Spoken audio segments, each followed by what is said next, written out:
इन दिनों कोरोना और इसके टीके को लेकर हमारे मन में सैकड़ों सवाल हैं, लेकिन जरूरी है कि इन सवालों का जवाब सही शख्स से हासिल किया जाए।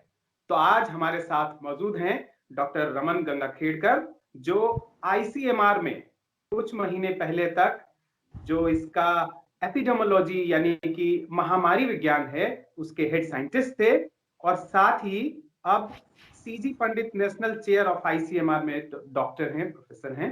तो आपका स्वागत है डॉक्टर रमन गंगाखेड़कर जी। नमस्ते। और नमस्ते। आपकी सबसे बड़ी खासियत यह है कि आप जो विज्ञान और स्वास्थ्य के जटिल मुद्दे हैं उनको बहुत आसानी से सहज तरीके से लोगों के बीच में प्रस्तुत करते हैं। तो इसीलिए आज हम जानने की कोशिश करेंगे आपसे कोरोना और इसके टीके से जुड़े तमाम सवाल। सबसे पहले तो ये कि क्या ये टीका हमें पीएम ने एश्योर किया है कि अगले चंद हफ्तों में ही ये हिंदुस्तान में भी उपलब्ध हो जाएगा? आपको क्या लगता है हमारी तैयारी कहां तक पहुंची है?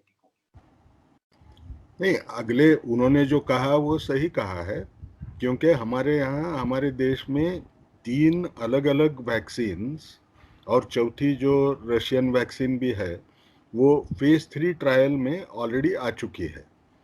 फेज 2 तक उनमें कोई किस्म के एडवर्स इफेक्ट दिखेंगे ऐसा दिखा नहीं है। आमतौर पे हम जब बाहर के जो रिजल्ट्स आए हैं, फाइजर के रहें या मॉडर्ना के रहें या एस्ट्राजेनेका के रहे, इनसे हमको एक बहुत बड़ा सुखद धक्का बैठा है कि ये वैक्सीन जो डब्ल्यूएचओ मानती थी कि 50% से ऊपर भी लोगों को प्रोटेक्ट करे, यानी 100 लोगों को वैक्सीन दे और उसमें से इवन 50 लोगों को अगर उससे प्रोटेक्शन आएगा तो भी हमने देना चाहिए। लेकिन आपने देखा होगा ये बाहर के जो वैक्सीन्स के रिजल्ट्स आए हैं उसमें 90% और उससे ज़्यादा की बात हो रही है। इसका मायना क्या है? इससे हमारे लिए वो गुड न्यूज़ है। गुड न्यूज़ इसलिए है, हमारे देश में भी जो वैक्सीन्स बन रहे हैं वो जो वैक्सीन स्पाइक प्रोटीन का इस्तेमाल कर रहे थे वही स्पाइक प्रोटीन के ऊपर हमारे वैक्सीन भी फोकस्ड हैं, तो इनके आसार भी उसी ढंग के आएंगे ऐसी अपेक्षा है। अब ये आसार जब आते हैं तो हम दो कि या तो पूरी ट्रायल करें जो 1.5 साल की रहेगी। अगर 1.5 साल की ट्रायल तक अगर हम रुकें तो हमारे लिए प्रॉब्लम ये होता है कि आपने देखा 10 महीने के अंदर ही हमारे देश में सितंबर महीने के अंत तक हमारे जो नेशनल सीरो सर्वे हुआ उसमें दिखाई दिया कि 8 करोड़ लोगों को बीमारी ऑलमोस्ट लग चुकी है। तो अब ये तो सितंबर की बात थी। मैं अगर अभी से 1.5 साल गिनना शुरू करूं तो कितने लोगों को ये बीमारी लगेगी ये मालूम नहीं। अब अगर बहुत ज़्यादा लोगों को लगने वाली है तो उसको जल्द से जल्द उसको इस्तेमाल करने के लिए वो वैक्सीन लायक है क्या, ये देखने के लिए एक इंटरिम एनालिसिस किया जाता है बीच में ही। और वो बीच का एनालिसिस अगर सक्सेसफुल दिखता है तो उसको इमरजेंसी यूज ऑथराइजेशन देते हैं कि आज ये गंभीर समस्या है, इस समस्या का हमको अगर उससे बराबर लड़ना है तो ये वैक्सीन इस्तेमाल करने में हमें कोई नुकसान होगा ऐसे नज़र नहीं आता है। तो पंतप्रधान जी ने जो बताया वो इसलिए बताया है कि ये जनवरी तक कोई ना कोई वैक्सीन को इमरजेंसी यूज ऑथराइजेशन मिलेगा, क्योंकि इसके रिजल्ट्स गलत आने का चांस बाहर के वैक्सीन के रिजल्ट्स देखने के बाद में ये लगता है ये गलत आएंगे नहीं। अब ऐसी हालत में उसका वैक्सीन का रोल आउट करना जरूरी रहेगा। तो अब ये जो रोल आउट होता है तो हर इंसान के मन में पहली बात क्या आएगी, ये वैक्सीन अगर मोदी जी ने कहा है कि ये जनवरी में मिलना शुरू हो जाएगी, मुझे भी मिलना शुरू हो जाएगी, ऐसे ज़रूरी नहीं है। हमको एक समझना है कि ये वैक्सीन में सबसे बड़े रेट लिमिटिंग स्टेप जो बोलते हैं, जो सबसे बड़ी वो चुनौती है कि सारे दुनिया में 750 करोड़ के नज़दीक आबादी है और सबको वैक्सीन चाहिए, लेकिन पूरे दुनिया में प्रोडक्शन कैपेसिटी इतनी कम है कि हम उनको देना भी चाहे तो तकरीबन 2 से 3 साल का समय लगेगा। लेकिन हमारे लिए फ़ायदा क्या है कि हमारे यहाँ वैक्सीन प्रोडक्शन का हम पावर हाउस है दुनिया के लिए। दुनिया में अगर 3 वैक्सीन मिलते हैं, 3 डोसेज अगर किसी को दे दी जाए तो उनमें के 2 डोज अपने देश में बने हुए होते हैं। तो हमारे देश में वैक्सीन तो जल्दी बनेगी, ज़्यादा संख्या में बनेगी, लेकिन वो हर एक को एक झटके में देना मुनासिब नहीं होगा। तो जी, हमको वो डॉक्टर साहब प्रायोरिटाइज एक बात करना। बताएं कि हाँ, जैसे आपने कहा कि अगले महीने तक उम्मीद है कि भारत में कोई ना कोई जो वैक्सीन है उसे इमरजेंसी अप्रूवल मिल जाएगा। तो यहाँ पे जो फेज 3 में सबसे आगे चल रहे हैं, उनमें कौन है और किसको ज्यादा उम्मीद है कि सबसे पहले अगर सफल रहा तो हमें लगाए जाने की संभावना बनेगी? आज के तौर पे अगर देखा जाए, क्योंकि ये डायनामिक सिचुएशन है, ये कभी भी बदल सकती है। मैं जब बोल रहा हूँ तो मुझे ये भी बोलना चाहिए दर्शकों को मैं जो बोल रहा हूँ वो 100% सच निकलेगा, ये मेरे बस में का नहीं, क्योंकि ये तो कल देखना है। हम्म, तो इस हालत में हमको क्या दिखाई देता है, शायद एस्ट्राजेनेका की जो वैक्सीन है सीरम इंस्टीट्यूट वाली, जी वो हाँ, सबसे आगे रहेगी ऐसे लगता है। जी, दूसरी बड़ी बात जो है कि भारत बायोटेक की वैक्सीन ने शुरुआत जो की है, उनका कहना है मुझे और कम से कम 2 महीने का इंतजार करना पड़ेगा। जी हाँ, कैडिला वाली जो वैक्सीन है उसकी फेज 3 अभी अभी शुरू हो रही है, तो उनके बारे में पूरा पता नहीं है वो कब देश दे पाएंगे। लेकिन ये हम्म, स्पुतनिक वाली जो वैक्सीन है, जो डॉक्टर जी, रेड्डी के ग्रुप जी, ये टेस्ट कर रहा है, वो शायद उसके बाहर के रिजल्ट्स जो है वो परिणाम पहले ही आ चुके हैं। हमको हम्म, ब्रिजिंग ट्रायल करना है। तो मेरे हम्म, हिसाब से 2 वैक्सीन सबसे पहले मिलने के इसमें, एक तो सीरम इंस्टीट्यूट वाली रहेगी और दूसरी स्पुतनिक की रहेगी। लेकिन अगर किसी ने शानदार परफॉर्मेंस दिया तो और कोई आगे जाएगा क्या, ये मालूम नहीं। पहले जी, तो ये 2 वैक्सीन मिलेंगे। जी हाँ। यानी आपने कहा कि ऑक्सफोर्ड और एस्ट्राजेनेका की जो वैक्सीन है, जिसे serum institute of India Bharat में जिसका फेज 3 ट्रायल लगभग पूरा करने वाला है, सबसे पहली उम्मीद उस पे है। फिर भारत बायोटेक जिसने आईसीएमआर के साथ मिलकर जो स्वदेशी तैयार किया है पूरी तरह से भारत में ही वैक्सीन, उसका 2 महीने तक उन्होंने अंदाजा लगाया है कि 2 महीने का समय फेज 3 में और लगेगा, उसके बाद इमरजेंसी अप्रूवल मिल सकता है। लेकिन आपने जो रशियन वैक्सीन कही है, वो इसीलिए आगे बढ़ सकती है क्योंकि उसका बाकी देशों में ट्रायल हो चुका है और यहाँ पे सिर्फ ब्रिज ट्रायल यानी छोटे स्केल पे ही करके हो सकता है। तो इसी से जुड़ा एक सवाल ये भी आता है डॉक्टर साहब कि आज जैसे फाइजर ने भी अपने यहाँ अप्रूवल की बात का अनुरोध किया है भारत में कि उन्हें सीधा इमरजेंसी यूज का अप्रूवल दे दिया जाए। फाइजर के जो विदेशों में ट्रायल हुए हैं पूरी तरह सक्सेसफुल हुए हैं और मोर देन 90% उनका एफिकेसी पाया गया है। तो भारत में क्या कहती है स्थितियां, कानून, नियम कि क्या ऐसे स्थिति में इमरजेंसीज में, हालांकि पहले हुए हैं, लेकिन आपका नियम क्या कहते हैं और आपकी क्या सिफारिश होगी कि क्या फाइजर को भी ब्रिज ट्रायल के लिए जरूरी कहा जाए या बिना ब्रिज ट्रायल के भी अनुमति दी जा सकती है या फुल फेज 3 ट्रायल करने को कहा जाए?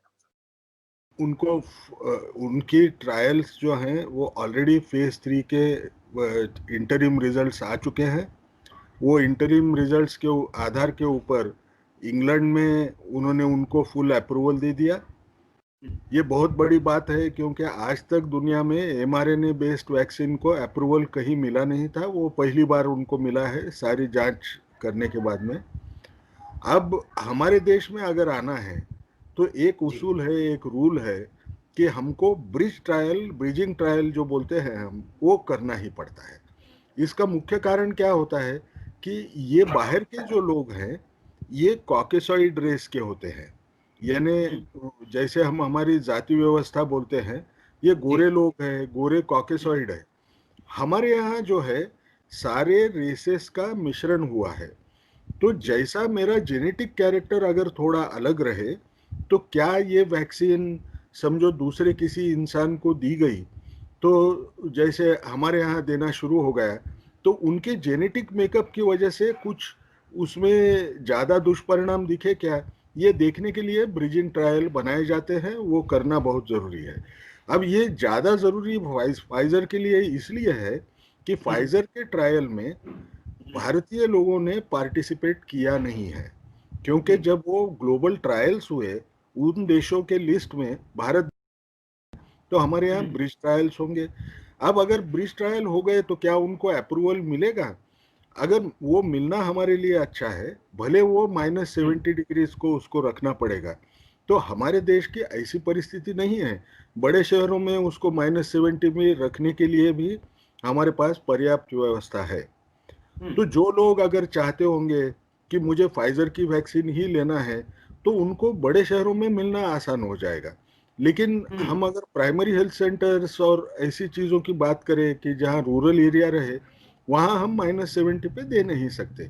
तो हमको जी, जैसे मिक्स एंड वैसे मैच। भी फाइजर की जो वैक्सीन है वो इतनी कि हमें ये उम्मीद तो नहीं रखनी चाहिए कि सरकार उसे अपने अपने स्तर पे जो फ्री अवेलेबल कराएगी, उसमें शामिल करेगी। क्या हमें ऐसी उम्मीद रख सकते हैं फाइजर की वैक्सीन जितनी महँगी है?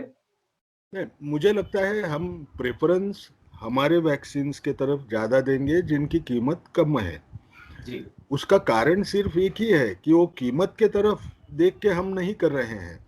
वो कीमत से ज्यादा फाइजर के वैक्सीन में हमको स्टोरेज के लिए बहुत हुँ, इन्वेस्टमेंट करना पड़ेगा। हुँ, अच्छा, उसमें वेस्टेज होने का डर भी बहुत ज्यादा है। मैंने जी हाँ। एक बार वायल निकाला तो वो 5 लोगों को दे सकता हूँ। वो हुँ, वायल निकालते वक्त जो डब्बा होता है खोलने का, वो हुँ, भी मैंने ज्यादा से ज्यादा 1 मिनट खुला रखना है। ये तो हुँ, बड़ी कठिन बात है। हमारे देश में बिल्कुल। वो वैक्सीन जाएगी रूरल हुँ, एरिया में, तो हुँ, उसका वेस्टेज ज्यादा होगा। लेकिन इसका मायना ये नहीं होगा कि मैं हुँ, फाइजर के वैक्सीन को अलाउ न बिल्कुल। करूं, क्योंकि जी। कुछ एरियाज में $30 बोले हुँ, या $50 भी बोले तो लोगों हुँ, के पास, कुछ लोगों के पास इतना पैसा होगा कि वो खुद जी, ही खरीद पाएंगे। उनके बिल्कुल। खरीदने के इसमें रुकावट डालना कोई जरूरी हुँ, नहीं है, ऐसे मुझे लगता है। बिल्कुल। जी। अब इसी से जुड़ा ये मॉडर्ना वैक्सीन का भी सवाल है। क्या भारत में कुछ जगहों पे भी तो लिमिटेड फैसिलिटी तो होगी ना ऐसे स्टोरेज की, जिससे -70 या -80 डिग्री पे? तो मॉडर्ना की वैक्सीन के लिए भी क्या हमें कोशिश करनी चाहिए? क्या अगर वो कंपनी आती है और यहाँ पे ट्रायल करती है, तो हमें जिस तरह से ओपन मार्केट में कम से कम अवेलेबल कराने की व्यवस्था कर सकते हैं? मॉडर्ना का भी यही बात होगी। वो जी। मॉडर्ना की वैक्सीन जो है -20 तक उसको टेम्परेचर में रखना पड़ता है। और उनका अभी दावा है कि 28 दिन तक आप 2 to 8 जी। डिग्री तो रख पाएंगे। लेकिन वो दावा उन्होंने अभी अभी किया है, तो हमको उसकी जांच करना जरूरी रहेगा। लेकिन भले -20 रहे, -80 रहे, जो हुँ, बड़े शहर है वहाँ, बड़े शहरों में -80 डिग्रीज के फ्रीजर्स बड़े बड़े अस्पतालों में अवेलेबल रहते हैं। तो हुँ, अगर वो रख के वो अगर देना चाहते हैं, उसकी कीमत देने को लोग तैयार है, तो हुँ, उनको देने में कोई हर्ज है ऐसे मुझे नहीं लगता। क्योंकि किसी के पास भी सारे के सारे लोगों को देने की उतनी कैपेसिटी वैक्सीन के डोज नहीं है। तो उसकी हुँ, वजह से जिसको जो चाहिए अगर मिलता है, हुँ। मिलते देना चाहिए, क्योंकि मल्टीपल चॉइस हो, मल्टीपल सोर्स हो।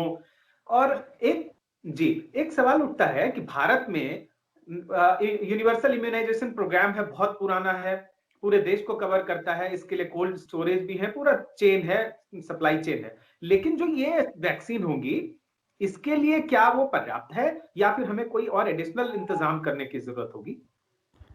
देखिए, अभी जो वैक्सीन्स में से हम सिलेक्ट करने वाले हैं, ये सारे के सारे वैक्सीन्स, उनको एक्स्ट्रा प्रिकॉशंस लेके कोल्ड चेन रखने की ज़रूरी नहीं है। जैसे हम आम इम्यूनाइजेशन में प्रोग्राम में जैसे वैक्सीन्स रख रहे थे, उस किस्म के ही वैक्सीन के जो टेम्परेचर्स हैं, वो बाकी वैक्सीन्स को लगेंगे, सिर्फ फाइज़र और मॉडर्ना को छोड़ के।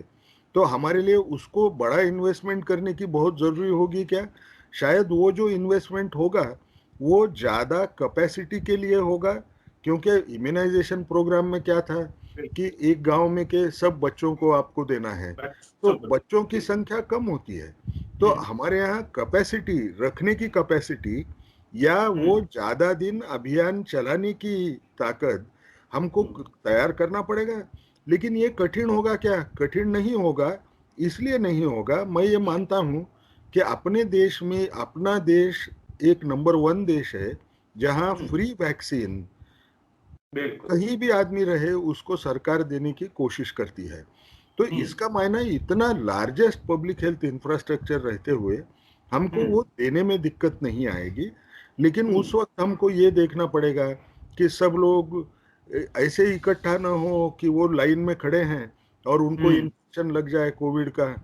तो हुँ, उसके जो प्रोसेसेस है, अब मैंने हुँ, एक डोज किसी को दिया, वो हुँ, आके दूसरा डोज लेना है, ना, नहीं लिया तो वो बेकार जाने वाला है। तो हमको उसकी ट्रैकिंग सिस्टम, आप देखो हमारे यहाँ आते हैं, सबके नाम एक सरी के होते हैं।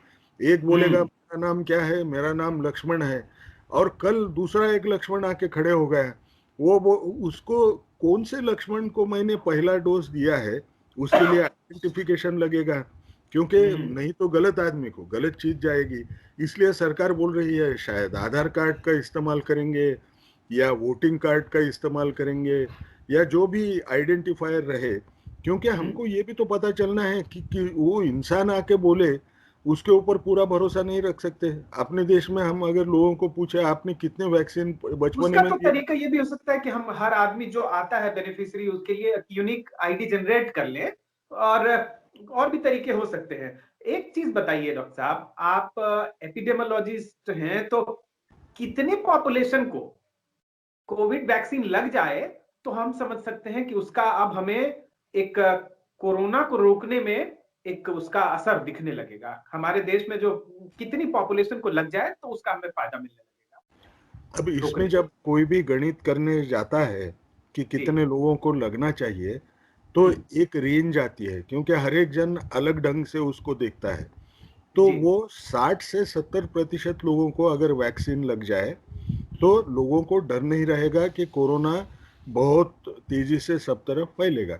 इसका मुख्य कारण क्या है कि 100 लोग अगर एक गांव में हैं और किसी को भी वो बीमारी नहीं हुई है, पहली बार वो विषाणु आ गया, कोई इंसान ऐसा आया कि जिसको इन्फेक्शन था, वो दूसरे गांव से वहां आ गया, तो वो 100 में से किसी को भी बीमारी पैदा कर सकता है। लेकिन अगर 70% लोगों को या तो इन्फेक्शन हुआ, उसके वजह से उनके शरीर में प्रतिकार शक्ति जागृत हुई है, या उसको वैक्सीन देके, दोनों को मिला के अगर 70% लोग, उनको अगर एंटीबॉडीज तैयार हुए हैं, तो ये विषाणु को तकलीफ होगी कि ऐसा इंसान ढूंढने की कि जिसके शरीर में एंटीबॉडी नहीं है, क्योंकि वो 10 बार समझो अटैक करे तो 7 बार तो उसको सामने वाला जो इंसान दिखने वाला है वो एंटीबॉडी वाला दिखेगा। तो उसको वो जो तकलीफ होती है उसकी वजह से, और उसकी जिंदगी फाइनाइट होती है। कोई भी विषाणु जो है वो 10 दिन जिंदा रहने वाला है। अगर 10 दिन जिंदा रहने वाला है तो उसके ऊपर प्रेशर क्या है कि 10 दिन के अंदर मैंने ऐसा शरीर ढूंढना है जिसमें जिसके अंदर प्रतिकार शक्ति नहीं है, नहीं तो मैं तो मर जाऊंगा। तो ये जो हिसाब है 70% होने के बाद में हमको डर बहुत कम हुआ नजर आएगा। एक बात बताएं डॉक्टर साहब कि भारत में अभी जो यूनिवर्सल इम्यूनाइजेशन है उसकी कवरेज भी अब बढ़ के एक 70% से थोड़ी ऊपर गई है। क्या सरकार फ्री में इसे अवेलेबल नहीं करवाती है तो आपको लगता है कि हम हमारे लोग इस स्थिति में है, और भारत में जिस तरह की स्थिति है लोगों की आमदनी की, क्या ये सरकार के ऊपर एक जवाबदेही बनेगी कि वो तमाम जो गरीब लोग हैं उनको फ्री में इसे अवेलेबल कराए? अब ये सवाल का जवाब तो सरकार ने कई बार देने की कोशिश की है। मैं मेरे खुद के व्यू पॉइंट्स, ये सरकार करके नहीं बोल रहा हूँ, ये बोल जी रहा हूँ। देखिए, हमको एक चीज समझना है। हमने क्या बोला कि मई महीने में हमने नेशनल सीरो सर्वे किया, तो उसमें पता चला कि 0.76% यानी 0.8% लोगों को ऑलरेडी बीमारी हो चुकी थी भारत देश में। अब सितंबर के एंड को जब किया तो उसमें पता चला कि इसमें 10 गुना ग्रोथ हुई है। तकरीबन 7% लोगों को आज के तौर पे वो सितंबर महीने में उनको ऑलरेडी बीमारी हो चुकी थी। अब ये दिसंबर में जब सर्वे होगा तो उसमें भी एक संख्या आएगी, क्योंकि पहले इसमें 10 गुना ग्रोथ हुई, अब इसमें और 2-3 गुना ग्रोथ हो जाएगी। अब ये 2-3 गुना ग्रोथ होने के बाद में मैंने, सरकार ने क्या बोला, 30 करोड़ लोगों को हम प्रायोरिटी दे रहे हैं, जो हेल्थ केयर वर्कर्स है, फ्रंटलाइन वर्कर्स है, और जो 60 साल के ऊपर के उम्र के हैं, जिनको डायबिटीज, ब्लड प्रेशर, कैंसर की बीमारी, ये इस किस्म के, उनको हमने पहले देना है, वो फ्री देने वाले हैं। अब इससे क्या हो जाएगा, 30 करोड़ तो इधर से आ गए। अब मुझे ये मालूम नहीं है जब तक 30 करोड़ की वैक्सीन, 30 करोड़ लोगों को जब वैक्सीन देंगे उस टाइम पे कितने लोगों को ऑलरेडी हो गया होगा कोरोना वायरस का इन्फेक्शन। अगर उनकी तादाद अगर बहुत ज़्यादा है जो हम बार बार बोल रहे हैं तकरीबन 80 करोड़ लोगों को ये वैक्सीन देने की नौबत आएगी, लेकिन वो अगर 50 करोड़ लोगों तक अगर जाके पहुंचती है तो हमको सब लोगों को वैक्सीन, फिर वो गरीब रहे या कुछ रहे, ये देने की जरूरत आएगी नहीं। ये हमको समझना है, ये प्रैक्टिकलिटी है। अब वो समय जब आएगा कि फ्रंटलाइन वर्कर्स को हमने पूरा वैक्सीन दे दिए हैं, तो उस वक्त सरकार सोच सकती है कि क्या अभी बचे हुए सब लोगों को वैक्सीन देने की जरूरत है क्या। अगर जरूरी है तो मुझे नहीं लगता सरकार ना बोलेगी, सरकार तो हाँ बोलेगी। क्योंकि आप एक देखिए कि ये बीमारी की वजह पूरे इंडस्ट्री पे जो इम्पैक्ट आया है, लोगों के रहन सहन पे जो इम्पैक्ट आया है, उसकी अगर कीमत हम करने जाएं तो ये वैक्सीन की कीमत तो कुछ भी नहीं है। तो मेरे लेकिन हिसाब सरकार ने तो बार बार स्पष्ट किया है कि ये राज्य चाहे तो इसको खरीद के और सब्सिडाइज या फ्री में बांटें, लेकिन केंद्र की ओर से ऐसी कोई अभी प्रोविजन नहीं है कि वो फ्री में इसे सभी के लिए अवेलेबल कराएं, या 30 करोड़ लोगों के लिए भी जो प्रायोरिटी जरूर होगी जब मिलेगा तो, लेकिन उसको फ्री की बात तो सिर्फ फ्रंटलाइन वर्कर्स और हेल्थ वर्कर्स के लिए कही है। नहीं, मैं एक चीज आपको बोलता हूँ। आप अब हम जब ऐसे सोचते हैं ना, तो हम सोचते हैं सेंट्रल गवर्नमेंट है ना गवर्नमेंट है, स्टेट गवर्नमेंट भी तो गवर्नमेंट ही है। तो ये हाँ, दोनों मगर किसी ने भी दोनों की कहा नहीं है जिम्मेवारी अभी। है, जी जी, किसी भी वो सही सरकार ने कहा डिसीजंस नहीं है। लेंगे। जी जी जी, लेकिन आपका कहना है कि जो भी कवरेज को मैक्सिमम करने के लिए कोई भी सरकार हो, कोई भी एजेंसी हो, लेकिन एक कवरेज इंश्योर किया जाए कि 60 to 70% पॉपुलेशन इससे कवर्ड हो जाए, अगर उनको एंटीबॉडी ऑलरेडी डेवलप नहीं है तो वैक्सीन से किया जाए।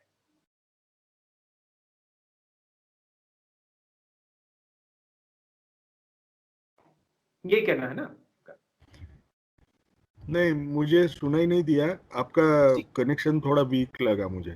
जी जी, मैं ये कह रहा हूं कि आपका कहना है कि 60 to 70% पॉपुलेशन को, चाहे वो वैक्सीनेशन से हो या ऑलरेडी इन्फेक्शन ठीक होने की वजह से, लेकिन उतनी इम्यूनिटी होनी जरूरी, और वो करने के लिए सरकार को पहल करनी चाहिए, और अगर उसके लिए फ्री भी देनी पड़ती है तो दे।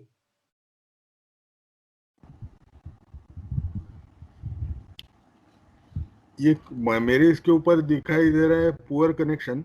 वो आपका है कि मेरा है? मेरा अनस्टेबल करके आता है, अगर आया तो पता जी, हो नहीं, सकता है शायद कि मेरा आपके हो। एंड को है, मुझे सुनाई नहीं।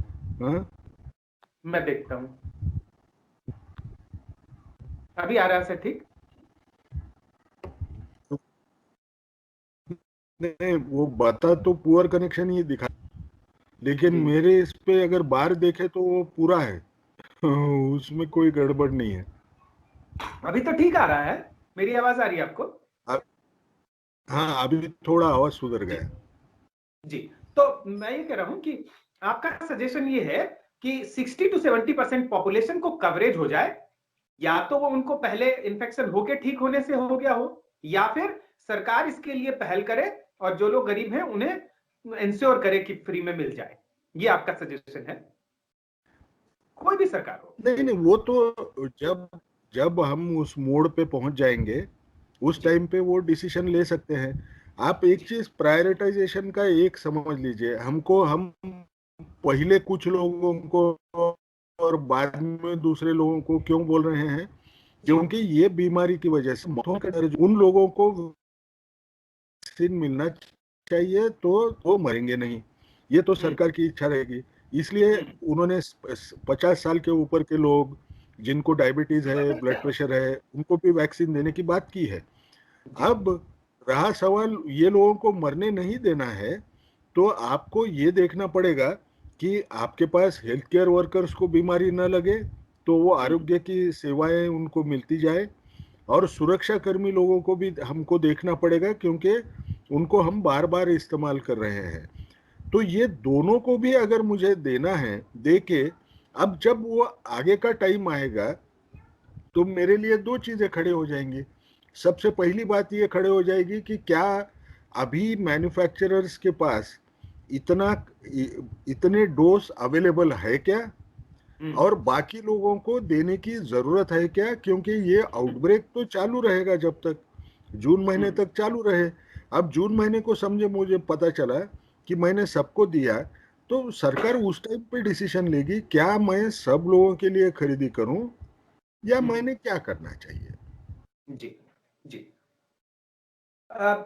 एक जो इस समय में विवाद उठा कि ट्रायल के में शामिल थे हरियाणा के मिनिस्टर अनिल विज और उनको कोविड हो गया, तो इससे क्या एक मैसेज जाता है, क्या वहां सावधानी बरतनी चाहिए और ट्रायल के दौरान जो लोग वैक्सीन या फिर प्लेसिबो जिनको लगाया जाता है, क्या उन्हें पब्लिकली इस तरह से नहीं बताना चाहिए कि मुझे वैक्सीन लगी है, एटलीस्ट ये ना दावा करना चाहिए, वहां पे क्या गलती है? नहीं, थोड़ा सा लंबा आंसर जवाब दूंगा क्योंकि ये जी बहुत बड़ा सवाल है और इसका सबको समझना चाहिए इसके बारे में। सबसे पहली बात क्या होती है, कोई भी ट्रायल हम करते हैं तो उसमें कंपैरिजन अच्छा करने के लिए 50% लोगों को वैक्सीन दी जाती है, 50% बचे वाले लोगों को हम प्लासिबो देते हैं। प्लासिबो यानी क्या, वो वैक्सीन के वैसे, अगर आपने वायल देखा तो वो वैक्सीन के वैसे दिखेगी, लेकिन उसमें सिर्फ पानी भरे वाला दिखेगा या सलाइन भरे वाला होगा या दूसरी कोई तो भी वैक्सीन होगी। तो ये क्यों जरूरी है, क्योंकि हम उसकी प्रोटेक्टिव एफिकेसी यानी वो कितने लोगों को बचा सकती है, ये अगर मुझे देखना है तो मुझे इस ढंग का अप्रोच रखना पड़ता है। अब ये जब मैं अप्रोच रखता हूँ तो न वो वैक्सीन देने वाले को पता होता है कि मैं क्या वैक्सीन दे रहा हूँ या प्लासिबो दे रहा हूँ, न आपको वो पार्टिसिपेंट को पता होता है कि मुझे क्या मिला है, वैक्सीन मिली है या प्लासिबो मिला है।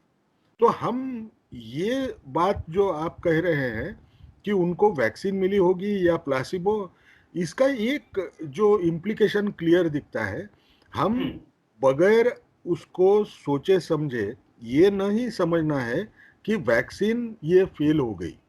वैक्सीन फेल हुई नहीं है। सबसे पहली बात, हमको मालूम नहीं है उनको प्लासिबो मिला था या वैक्सीन। प्लासिबो मिला होगा तो वो तो प्रोटेक्ट करेगा ही नहीं। दूसरी बात हमको याद रखना है कि ये वैक्सीन के 2 डोज होते हैं, वो 28 दिन के अंतर से दिए जाते हैं। जब ये 2 डोज हम देने की कोशिश कर रहे हैं तो हमको एक समझना चाहिए कि मंत्री जी को एक ही डोज मिला था और 3 हफ्ते के बाद में उनको ये इन्फेक्शन हुआ। इसका मायना क्या है, एक डोज जो होता है वो सिर्फ आधा डोज लेने के बाद में उनको अगर बीमारी हुई तो इसमें अचरज नहीं होगा, नहीं तो दो डोज देने की वैक्सीन क्यों बनाते थे, वो एक ही डोज की वैक्सीन रहती थी। अब इसका लोगों ने क्या समझना जरूरी है कि अगर 2 डोज की वैक्सीन है, मैंने अगर ऐसे सोचा कि मुझे एक भी डोज मिल गया तो भी थोड़ा बच जाऊंगा, ये गलत ना। आपको, आप जब वैक्सीन लेने जाएंगे तो वैक्सीन पूरे 2 डोज लेना है 28 दिन के अंतर से, ये हमको याद रखना पड़ेगा। एक डोज से प्रोटेक्शन नहीं होगा। दूसरी बात हमको क्या समझना है, कुछ लोग ऐसे भी सोचेंगे कि 2 डोज अगर लेना है तो मैं 28 दिन क्यों रुकूं, ये 28 बोल रहे हैं लेकिन मैं आज पहले लेता हूं और मुझे सैटरडे को छुट्टी है, मैं सैटरडे को जाके दूसरा डोज लेता हूं, भले 28 दिन बीच में नहीं गए होंगे। ये भी गलत अप्रोच है, ये करना नहीं है। उसमें 28 दिन का अंतर रखना हमारे लिए ज़रूरी है। और सबसे बड़ी बात हमको समझना है, मुझे अगर मैं वैक्सीन ट्रायल में रहूं या वैक्सीन ले रहा हूं, मुझे पहला डोज मिलने के बाद में मैंने कोविड एप्रोप्रिएट बिहेवियर का पालन करते ही रहना है। मुझे भला पहला डोज हो गया, अब मिल गया है यानी मैं मास्क पहनना छोड़ दूं, ये सोचना गलत। मैं किसी को भी मिल जाऊं वो भी गलत ना। सेफ डिस्टेंस का पालन नहीं करूंगा वो भी गलत है। आपको ये पालन करना पड़ेगा। वो 2 डोज होने के बाद में 1 महीना जाने के बाद में शरीर में अच्छी प्रतिकार शक्ति आएगी, उस वक्त उसके बाद में उसका परिणाम हमको दिखाई देगा। तो जो भी वैक्सीन लेता है या वैक्सीन ट्रायल में पार्टिसिपेट करता है, उसने कोविड एप्रोप्रिएट बिहेवियर को भूलना नहीं है। ये हमारे लिए बहुत ज़रूरी है। उसको 1 महीने तक दूसरा डोज होने के बाद में उसको वो इस्तेमाल करना पड़ेगा, इसमें कोई शक नहीं है। और सबसे बड़ी बात, वैक्सीन ट्रायल में पार्टिसिपेट करना इससे लोग जो मुकर जाने का डर रहेगा वो बिल्कुल गलत है। कुछ लोगों को वैक्सीन ट्रायल में प्लासिबो मिलने से उसको समझेगा नहीं, उसमें कोविड कोविड का इन्फेक्शन होने का डर रहेगा।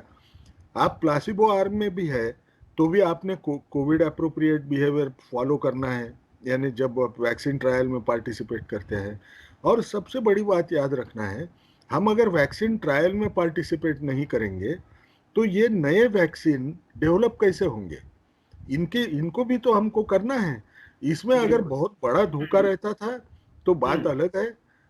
ऐसे भी हम बोलते हैं लोगों ने कोविड अप्रोप्रिएट बिहेवियर रखना है, वैक्सीन ट्रायल में भी कोविड अप्रोप्रिएट बिहेवियर रखना है, लेकिन उसमें पार्टिसिपेट करके अगर मुझे ये वैक्सीन की खोज होती है तो मैं मेरे वजह से समाज में का कई लोगों को ना ये इन्फेक्शन होने से मैं बचाने का पुण्य कर्म करूंगा।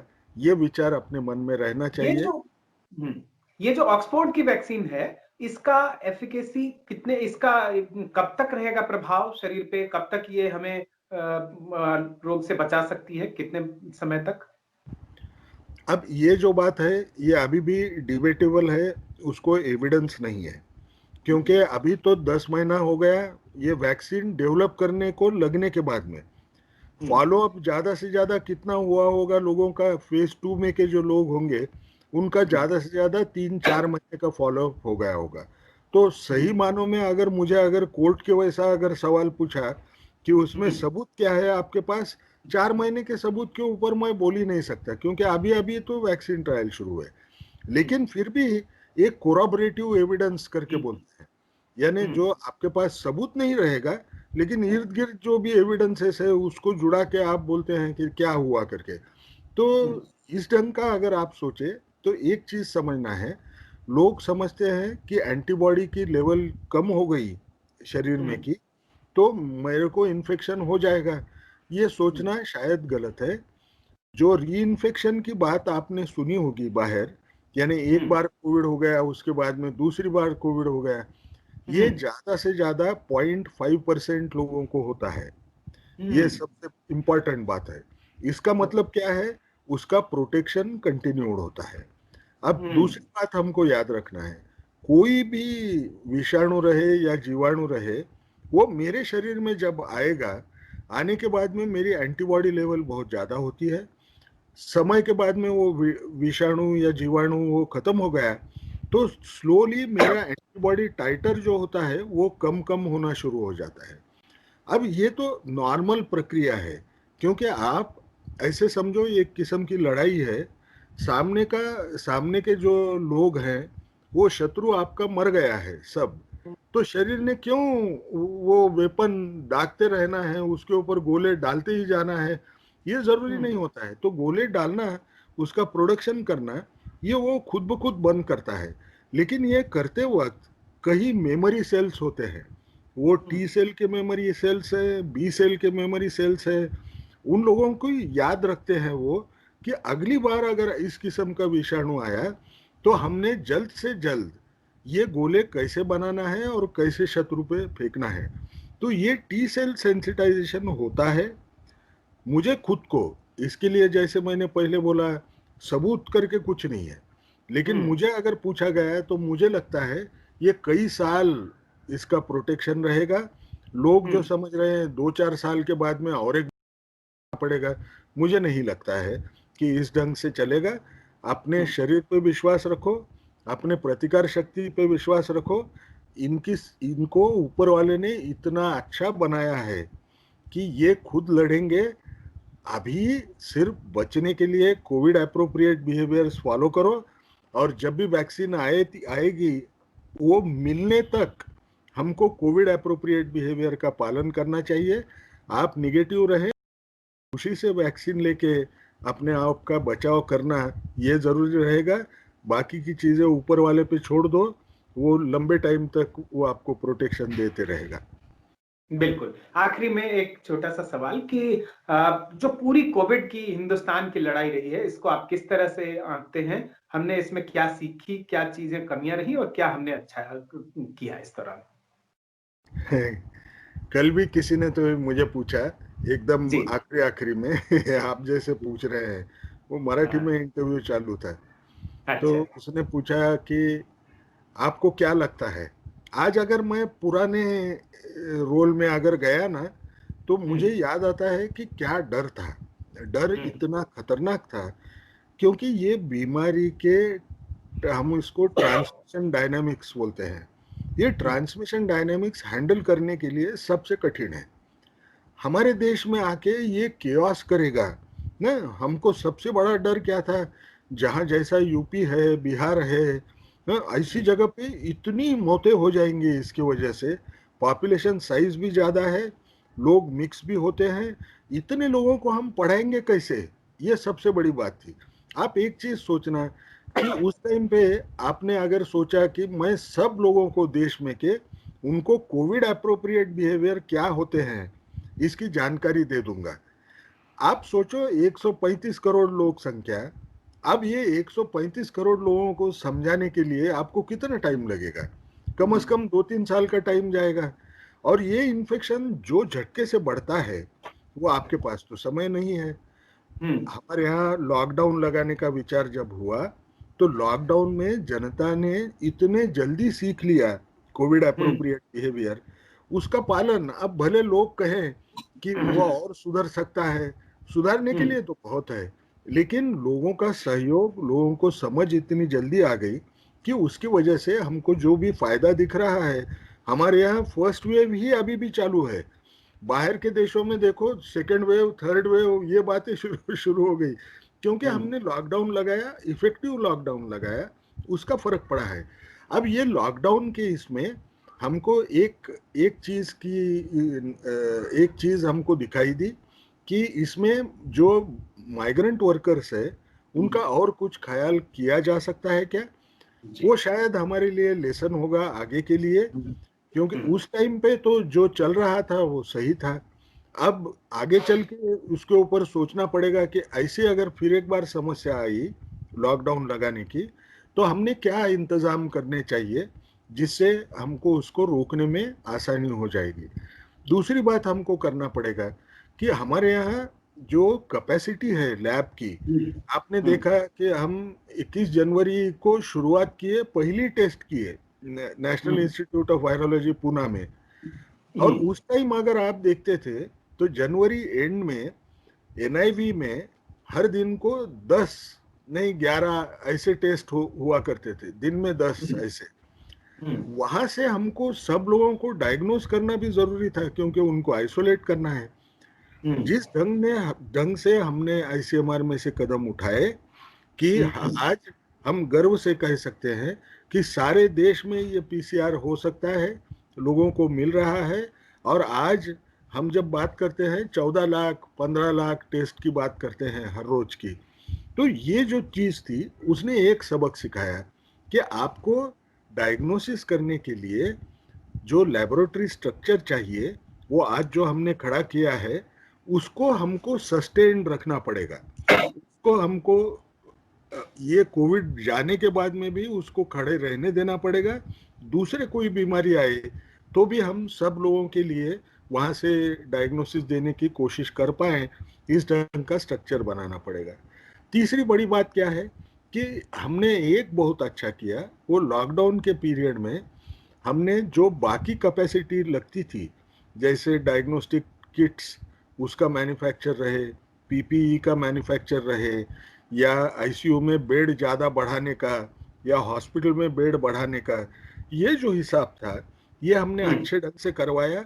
अब हमको जी। उनको सस्टेन करना पड़ेगा। हम्म। लेकिन सबसे दूसरा जो एक इश्यू समझ में आया, वो यानी सारा देश जब कोविड के तरफ देखता है, सारी जनता का आकर्षण कोविड और कोविड का डर ये जब हो जाता है, तो बाकी बीमारियां जो ऑलरेडी हैं हम्म। उसको हम कैसे हैंडल करना चाहिए, ये जो सबक जी। हम सीखे हैं उसको हमको हम्म। आगे और बढ़ाना पड़ेगा। तो हम्म। उसके उसकी वजह से दूसरे बीमारियों पे गलत असर नहीं पड़े, इसकी हम प्रिकॉशन ले पाए। बिल्कुल। एक चीज बीच में 15 अगस्त तक जो टीके जारी करने वाला जो आईसीएमआर का पत्र था, उसको लगता है कि अब वो एक जल्दबाजी हो गई थी?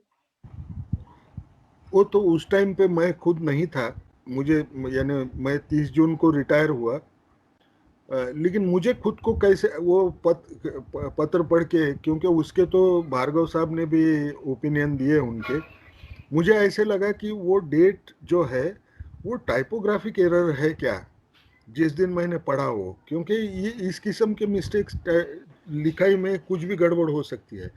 वो तो जल्दबाजी, तो चारों तरफ पैनिक था, उसकी वजह से हुआ होगा तो पता नहीं है, लेकिन वो सच्चाई के बारे में मैं खुद विटनेस न रहने से मैं बोलना मेरे लिए मुश्किल जाएगा, यानी वो स्पेकुलेशन ही हो जी, जाएगा।